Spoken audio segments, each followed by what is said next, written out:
Hi guys, welcome back to our channel Dwaraka tech Telugu. A plus Nova 2 ultra 5G mobile అయితే త్వరలో launch చేస్తున్నారు. ఈ mobile launch date చూసినట్టయితే ఈ మంత్ 9th అయితే లాంచ్ అవుతుందని చెప్తున్నారు. ఇది one of the best budget mobile అని చెప్పచ్చు. యాక్చువల్గా ఈ మొబైల్ ప్రైస్ అయితే 15,000 ఉంది ఎస్టిమేషన్గా. బట్ ఇంకా మీరు కార్డ్ ఆఫర్స్ ఇవన్నీ యాడ్ చేస్తే మ్యాక్సిమం 2 to 1000 వరకు అయితే మీకు డిస్కౌంట్ అయితే ఉండదు. చాలామంది 15,000 లోపల అలాగే 10,000 లోపల మొబైల్స్ వెతుకుతూ ఉంటారు. వాళ్ళకైతే బాగా సూట్ అవుతుంది అనమాట ఇటువంటి మొబైల్స్. ఫస్ట్ మనం ఏ ప్లస్ నోవా 2 అల్ట్రా 5 సంబంధించిన కొన్ని హైలైట్స్ తెలుసుకుందాం. 6000 mAh బ్యాటరీతో రాబోతుంది. కొంచెం మీడియం బ్యాటరీ అని చెప్పొచ్చు ప్రజెంట్ ఆ బడ్జెట్ మొబైల్స్తో కంపేర్ చేసుకుంటే. సో ఇక్కడ మినిమం 7000 mAh బ్యాటరీ ఇచ్చింటే కొంచెం బాగుండేది. 6.8 inches 120 Hz డిస్ప్లే మీద రాబోతుంది. విత్ 1.5K AMOLED డిస్ప్లే మీద రాబోతుంది.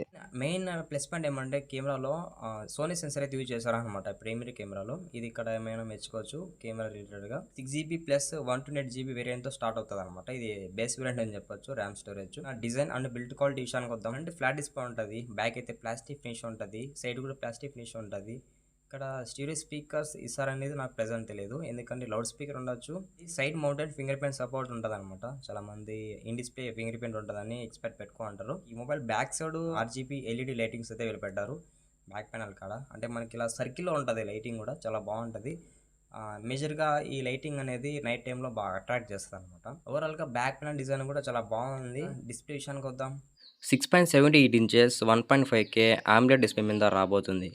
120 Hz రిఫ్రెష్ రేట్ అయితే సపోర్ట్ చేస్తామని చెప్తున్నారు. HD ప్లస్ అయితే సపోర్ట్ చేస్తుంది అనమాట. HD ప్లస్ ప్రతి సిచ్యువేషన్ లో సపోర్ట్ చేస్తుంది అనేది నేను చెప్పలేను. ఓవరాల్ గా డిస్ప్లే కూడా అయితే చాలా బాగుంటది, ఎందుకంటే మనకి ఇది బడ్జెట్ సెగ్మెంట్ డిస్ప్లే కాబట్టి మేబీ ఈ మొబైల్ కొనే వాళ్ళంతా కూడా నార్మల్ యూజర్స్ ఉంటారు కాబట్టి వాళ్ళకి సరిపోతుంది ఈ డిస్ప్లే కూడా. ప్రాసెసర్ విషయానికి వద్దాం. యూనిసాక్ T8200 ప్రాసెసర్ మీద రాబోతుంది. ఈ ప్రాసెసర్ యూజ్ చేసుకుని మీరు మిడ్ రేంజ్ వర్క్స్ అయితే చేసుకోవచ్చు.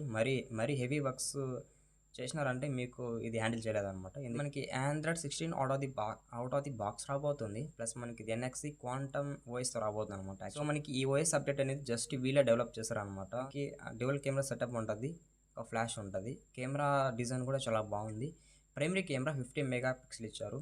మనకి ప్రైమరీ కెమెరాలో సోనీ IMX752 సెన్సార్ అయితే యూజ్ చేస్తారనమాట. ఇది సోనీ సెన్సార్ కాబట్టి మనకి బాగుంటుంది. ఇక మీరు ప్రైమరీ కెమెరా యూజ్ చేసుకొని మంచి ఫొటోస్ అయితే కవర్ చేసుకోవచ్చు. అందులోన సోనీ సెన్సార్ ఉంది కాబట్టి మీకు ఫోటో క్వాలిటీ కూడా మ్యాక్సిమం ఎన్హాన్స్ అయితే అవుతుంది. సెకండరీ కెమెరా 8 MB ఇచ్చారు. ఇది మనకి అల్ట్రా వైడ్ యాంగిల్ సెన్సార్ అని చెప్పొచ్చు. సెల్ఫీ కెమెరా విషయానికి వద్దాం. సెల్ఫీ కెమెరా 13 MB ఇచ్చారు. కెమెరాస్ అయితే కొంచెం డీసెంట్ కెమెరాస్ చెప్తాను, మరి అంత హైప్ లేకన్నా మరి అంత లో లేకన్నా కొంచెం మిడ్ రేంజ్ కెమెరాస్ అయితే చెప్తాను. ఇది 6000 mAh బ్యాటరీతో రాబోతుంది.